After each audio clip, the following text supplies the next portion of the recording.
Assalamualaikum warahmatullahi wabarakatuh. Baiklah, kita akan melanjutkan pembahasan soal sifat koligatif untuk bagian yang kedua.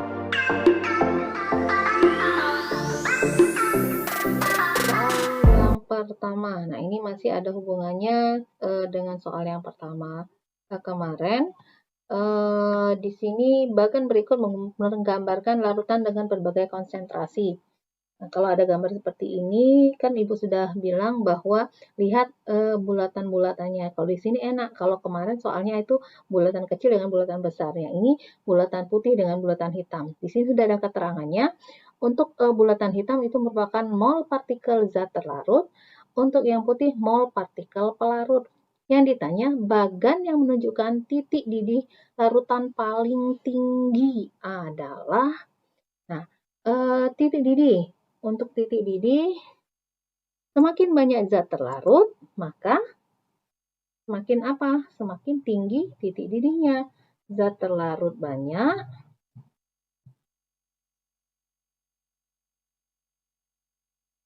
maka titik didihnya bagaimana? Titik didih tinggi.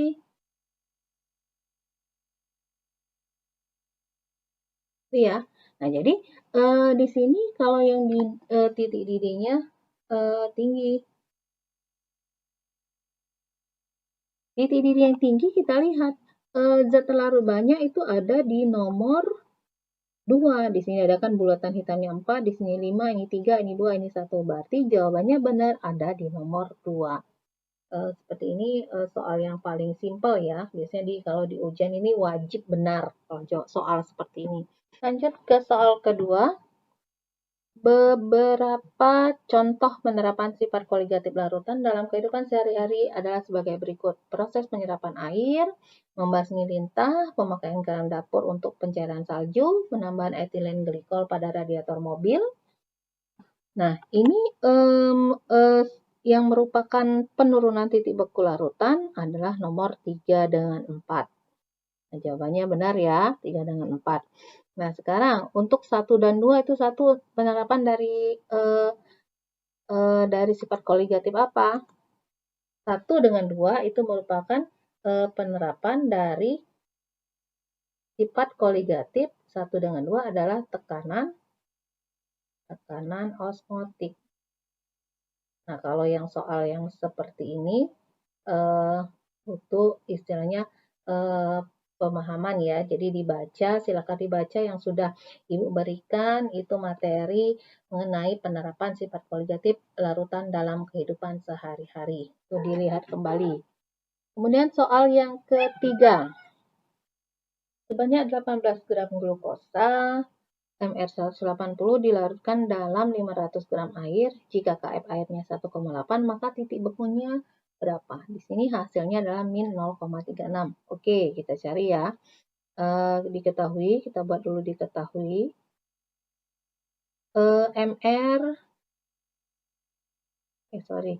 Massa ya, massa glukosa itu adalah 18 gram. Kemudian MR-nya, MR glukosa ini 180. Kemudian massa air. Massa air sama dengan 500 gram. MR air berapa? MR air itu adalah 18 ya. KF air itu 1,8. Yang ditanya itu adalah TF. Titik beku larutannya berapa? Sekarang penyelesaiannya untuk rumus delta TF sama dengan M dikali KF. M itu apa? Gram per MR dikali 1000 per P dikali KF. Nah, sekarang tinggal kita masukkan gram untuk glukosa itu 18 per 180 dikali 1000 per 500 dikali dengan 1,8. Ini 18 per 190 berarti 0,1. Ini 2 dikali 1,8. Hasilnya adalah 0,36. Apakah ini jawabannya? Bukan. Nah, sekarang kita cari dulu. Ini kan baru delta TF. Kita cari dulu. Rumus delta TF itu apa sih? Delta TF sama dengan TF0 dikurang TF. Nah, untuk TF-nya apa? TF0 dikurang delta TF. Hasilnya 0 min 3,6. 0,36 ya. 0,36. Hasilnya adalah min 0,36 derajat Celcius. Oke. Nomor 4. Sebanyak 450 gram glukosa MR180 dilarutkan dalam 2 kg air, Kb-nya 0,52 akan mendidih pada suhu berapa? Akan mendidih itu maksudnya titik didihnya berapa? Ya, kita buat dulu. Diketahui glukosa M-nya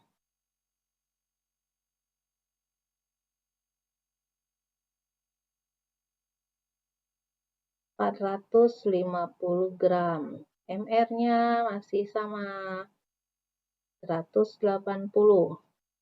Kemudian M air sama dengan 2 kg. 2 kg ini sama berapa? Berarti 2000 gram ya. Ini sama dengan MR-nya 18. Kemudian Kb air. Kb air itu sama dengan 0,52. Yang ditanya adalah TB. TB-nya berapa? Oke, rumus delta TB sama dengan delta KF. Hampir yang membedakan adalah simbolnya. Delta TB sama dengan M dikali KB. M-nya tadi apa? Gram per MR dikali 1000 per P dikali KB.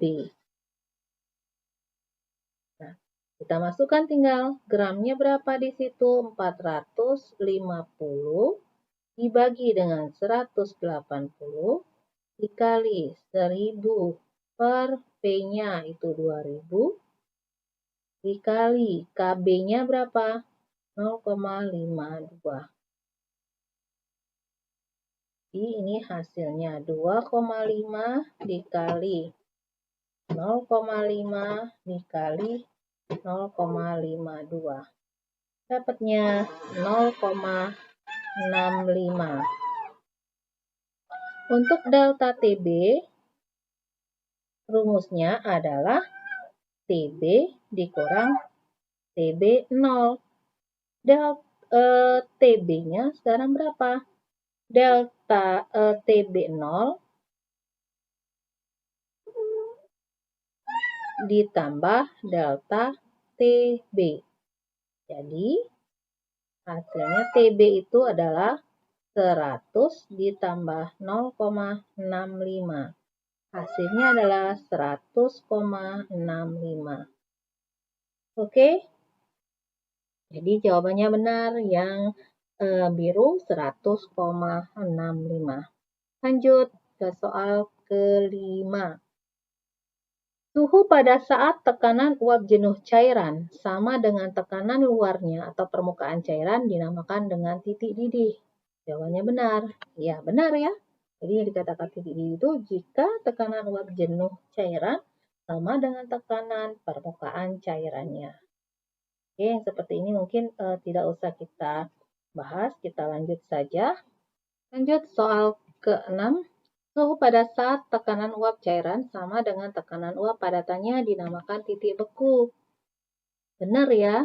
Jadi kalau soal perhitungan seperti ini tidak usah lagi soal perhitungan. Soal teori seperti ini berarti udah benar ya. Ini adalah yang dikatakan dengan titik beku. Kita lanjut saja ke soal ke-7. Di sini kita menghitung tekanan osmotik. Tekanan osmotik dari larutan glukosa 0,01 M. Kita buat dulu. Diketahui di situ glukosanya konsentrasinya berarti M glukosa 0,01 M. Suhunya 27 derajat Celcius. Kita ubah ke Kelvin tambah 273. Jadi berapa tuh? 300 ya. 300 derajat Kelvin. Kemudian R-nya adalah 0,082. Ini satuannya liter atm per mol Kelvin. Nah, nanti untuk perhitungnya tidak Ibu buat satuannya ya, nanti karena terlalu panjang, tempatnya sedikit. Nah, yang ditanya adalah P atau tekanan osmotik. Rumus tekanan osmotik itu apa? M, R, T. M-nya ada, R-nya ada, T-nya ada. Udah tinggal dimasukkan saja. 0,01 dikali R-nya 0,082 dikali suhunya 300. Hasilnya adalah di sini 0,01 dikali ini 0,082 dikali 24,6. Hasil akhirnya 0,246. Nah, ini satuannya ini biasanya ATM. Nah, sengaja ini tidak dibuat ya karena panjang nggak cukup ya. Oke, jadi untuk tekanan osmotik ini hitungan yang paling simpel ya. Kecuali nanti kita diketahui gram glukosanya, tidak langsung diketahui molaritas, itu dicari dulu molaritasnya. Oke, lanjut soal ke-8.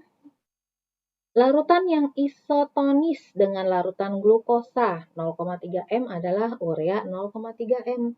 Nah, dikatakan larutan yang isotonis, larutan yang bagaimana? Larutan yang konsentrasinya sama.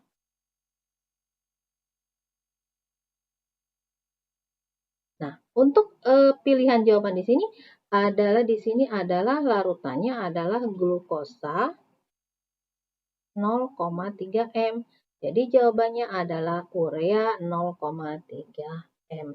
Nah, sama-sama 0,3. Ya, itu prinsipnya aja. Ada isotonis, ada hipotonis, ada hipertonis. Nah, itu kalian dilihat lagi materi yang sudah Ibu berikan pada waktu pembahasan materi tekanan osmotik. Ini isotonis ya. Lanjut kita soal ke-9. Nah, untuk soal ke-9 ini ada diagram corong Listel dengan diagram semi-permeabel yang memisahkan dua larutan kanji yang berbeda konsentrasinya. Sebelum mencapai keseimbangan, aliran molekul-molekul melalui dinding semi-permeabel adalah, jawabannya adalah yang merah. Molekul air bergerak dari larutan X ke larutan Y. Sekarang kita lihat, larutan X ini 2%. Ini larutan Y-nya 5%. Kita lihat. Nah, konsep peristiwa osmosis. Jadi untuk konsep peristiwa osmosis, masih ingat? Jadi untuk osmosis itu pelarut akan mengalir dari mana ke mana? Pelarut itu akan mengalir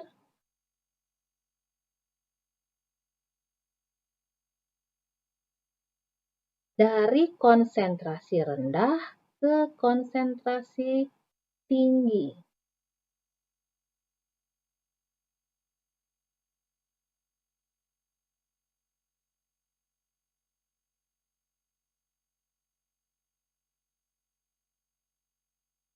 Nah, kalau lihat di sini, Yang konsentrasi rendah siapa? X-nya itu 2%. Y-nya adalah 5%. Berarti ini konsentrasi rendah, ini konsentrasi tinggi. Itulah kenapa jawabannya adalah yang A. Molekul air bergerak dari larutan X ke larutan Y. Oke, bisa dipahami ya. Soal ke-10 ini mengenai diagram fasa. Nah, sini kita lihat yang ditanya adalah titik didih larutan ditandai dengan huruf, jawabannya B aksen. Kita lihat di diagram fasa ada C aksen, ada C. C aksen ini di sini ada delta TF ya. Berarti di sini C adalah titik beku larutan, C aksen titik beku pelarut murni. Untuk B dengan B aksen, delta TB berarti di sini adalah titik beku. B-nya itu adalah titik beku pelarut, B aksen adalah titik didih pelarut, B aksen adalah titik didih larutan. Ya, jadi nanti silahkan dipahami, dilihat saja di sini ada delta TF, di sini delta TB. Kemudian untuk titik beku itu larutannya akan lebih rendah. Untuk titik didih larutannya akan lebih tinggi dari pelarut. Oke, itu saja di sini pembahasannya. Oke, lanjut ke soal yang ke-11. Penurunan titik beku larutan urea dalam air 0,372 jika Kb air 0,52, Kf airnya 1,86, berapa kenaikan titik didihnya? Yang ditanya berarti kenaikan titik didih apa tuh? Delta TB ya. Oke, kita buat dulu yang diketahui. Penurunan titik beku larutan berarti apa? Delta TF-nya ya. Delta TF-nya 0,372 derajat Celcius. Kemudian Kb air 0,52, Kf air 1,86 derajat Celcius per molal,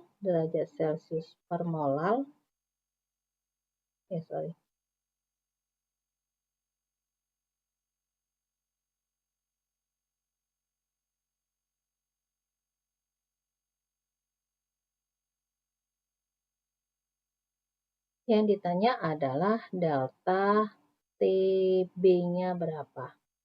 Rumusnya masih ingat, delta TF sama dengan M dikali KF.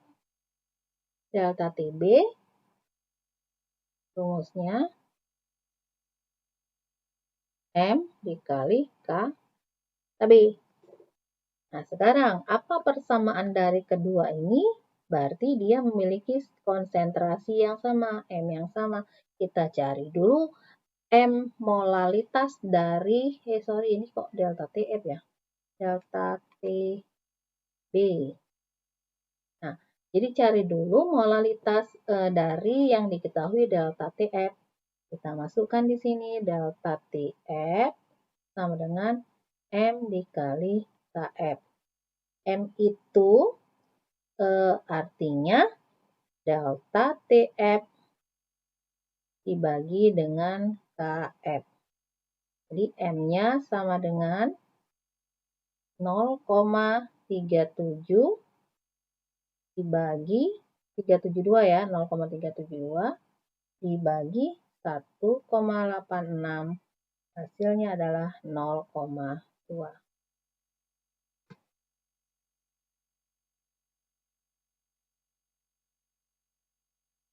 Kemudian untuk delta TB. Delta TB itu M dikali KB. Masukkan saja M-nya 0,2, KB-nya 0,52. Hasilnya adalah 0,104 derajat Celcius. Oke ya. Kita masukkan. Oke. Kita lanjut soal yang terakhir. Tekanan osmotik. Tekanan osmotik ini Ibu bilang tekanan osmotik adalah perhitungan yang paling simpel. Tapi lihat unsurnya apa, atau senyawanya apa. Di sini kita lihat NaCl. NaCl larutan elektrolit atau non-elektrolit.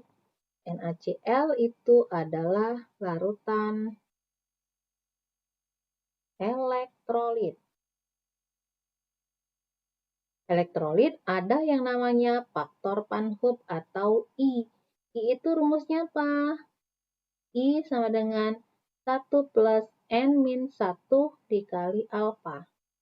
Ini NaCl, elektrolit kuat, berarti ini alfanya adalah 1. Nah, sekarang kita buat dulu diketahui.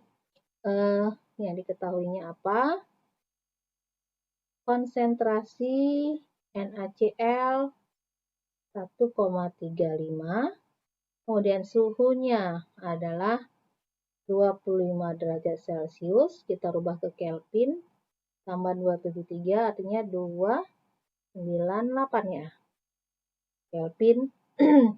Ditanya tekanan osmotiknya berapa. Jadi P sama dengan M kali R kali T dikali I.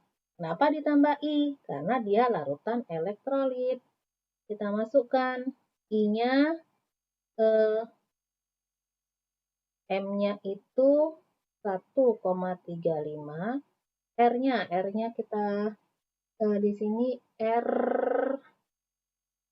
R-nya 0,0821 ya. Masukkan R-nya kita buat aja kali biar kelihatan ya, 0,0821 dikali 298 dikali I. I-nya boleh kita cari dulu di atas di sini. 1 plus N-nya 2 dikurang 1 dikali 1. Berarti I-nya adalah 2 kurang 1, 1 berarti I-nya adalah 2. N-nya ini 2 dari mana? Udah tahu ya. NaCl itu akan terurai menjadi Na plus Cl min. Di sini muatan positifnya adalah 1. N itu adalah jumlah ion. N itu jumlah ion ya. Jadi ion positif 1, 1 plus 1 jadi adalah 2. Jadi masukkan N-nya jangan tahu di mana N-nya itu apa.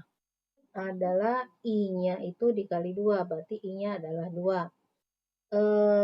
Didapat hasilnya 66,057. Hasilnya adalah 66,1. Oke, soalnya sudah semua kita bahas. Semoga bermanfaat. Jika masih ada yang kurang paham, boleh ditanyakan. Bisa nanya langsung atau bisa juga boleh nanya di grup ya. Nanti silahkan dikerjakan lagi, ada soal-soal yang untuk latihan kalian. Jangan hanya mengandalkan soal-soal yang Ibu berikan. Jadi perbanyaklah latihan soal. Oke, anak-anak, itu saja. Semoga bermanfaat dan bisa dipahami latihan soal yang sudah diberikan mengenai sifat koligatif larutan. Assalamualaikum warahmatullahi wabarakatuh.